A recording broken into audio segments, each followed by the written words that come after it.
Surprise! This is a Baby Big Mouth Storytime production. Part of the Baby Big Mouth Podcast Network. Are you still awake? Well, that's crazy. You must be tired. Well, I guess we could read one more story if you think that would help. You think so? Okay, I'll go get the book.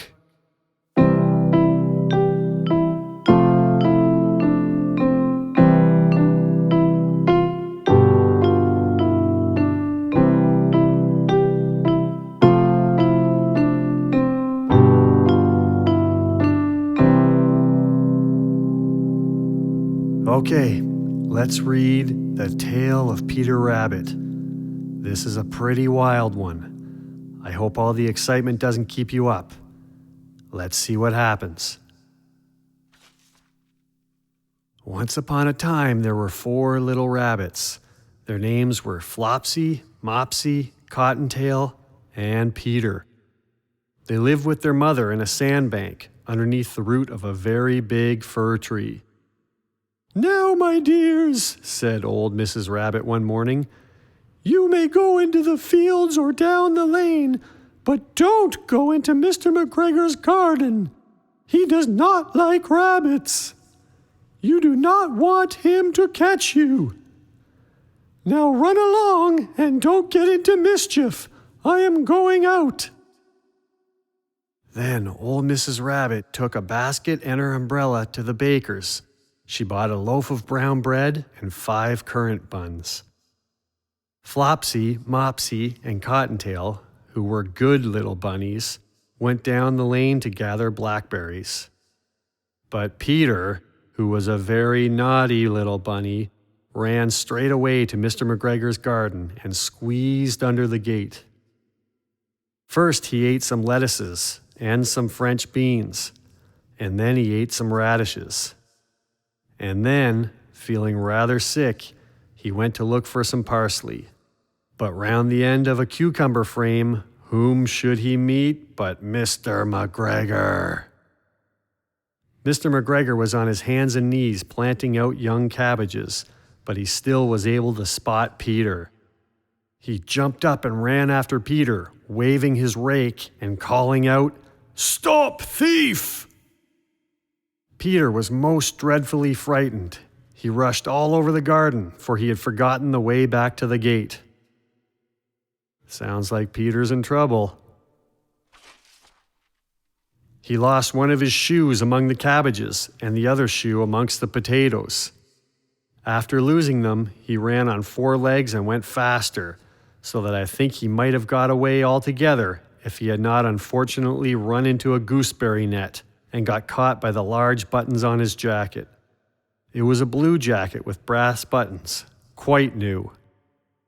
Peter gave himself up for lost and shed big tears, but his sobs were overheard by some friendly sparrows who flew to him in great excitement and implored him to exert himself. Mr. McGregor came up with a sieve which he intended to pop on top of Peter, but Peter wriggled out just in time, leaving his jacket behind him. Phew, so far so good. He rushed into the tool shed and jumped into a can. It would have been a beautiful thing to hide in if it had not had so much water in it. Maybe not so good. Mr. McGregor was quite sure that Peter was somewhere in the tool shed, perhaps hidden underneath a flower pot. He began to turn them over carefully, looking under each one. Peter was trying his hardest to be quiet, but he suddenly got a tickle in his nose. Oh no, he had to sneeze. He tried to keep it in, but kerchoo! Mr. McGregor was after him in no time. Okay, looks like you're getting a little too frightened by this story, and a little too excited. We better stop. What's that? You're not scared? Are you sure? You think you're pretty tough, huh? Okay, if you're sure you're okay, then we'll keep going. All right, where were we? I think Peter was in big trouble again. He had just sneezed and here we go. Mr. McGregor was after him. He tried to put his foot upon Peter, who jumped out of a window, upsetting 3 plants. The window was too small for Mr. McGregor, and he was tired of running after Peter. He went back to his work. Peter sat down to rest. He was out of breath and trembling with fright, and he had not the least idea which way to go. Also, he was very damp from sitting in that can. After a time, he began to wander about, going very slowly and looking all around. He found a door in a wall, but it was locked, and there was no room for a little rabbit to squeeze underneath. An old mouse was running in and out over the stone doorstep, carrying peas and beans to her family in the wood. Peter asked her the way to the gate, but she had such a large pea in her mouth that she could not answer. She only shook her head at him. Peter didn't know what to do. He tried to find his way straight across the garden, but he became more and more puzzled. He came to a pond where Mr. McGregor filled his water cans. A white cat was staring at some goldfish. She sat very, very still, but now and then the tip of her tail twitched as if it were alive. Peter thought it was best to go away without speaking to her. He had heard about cats from his cousin, little Benjamin Bunny. He went back towards the tool shed, but suddenly, quite close to him, he heard the noise of a hoe. Scritch, scratch, scratch, scritch. Peter scuttered underneath the bushes, but after a while, as nothing happened, he came out and climbed upon a wheelbarrow and peeped over. The first thing he saw was Mr. McGregor hoeing onions. His back was turned towards Peter, and beyond him was the gate. What luck for Peter.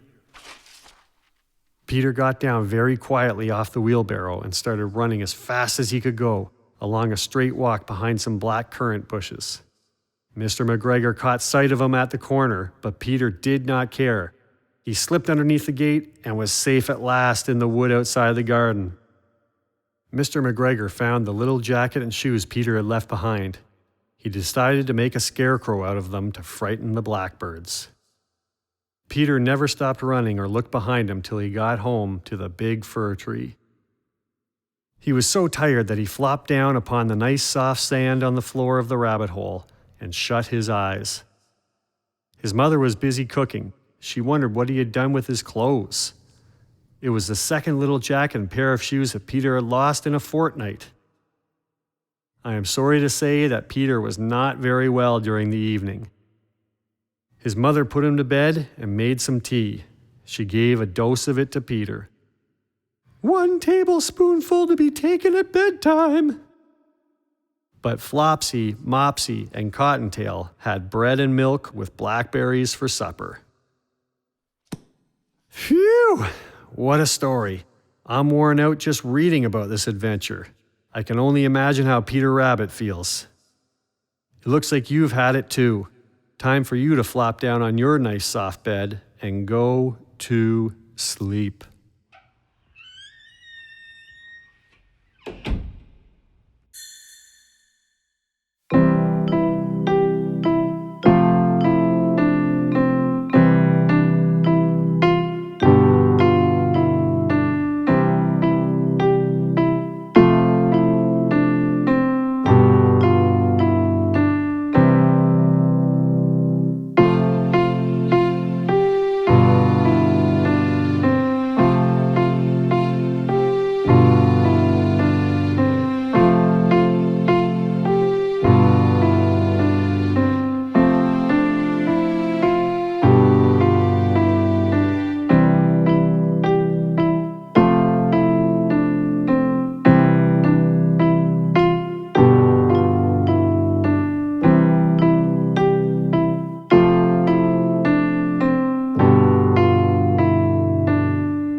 This has been a Baby Big Mouth production, part of the Baby Big Mouth Podcast Network.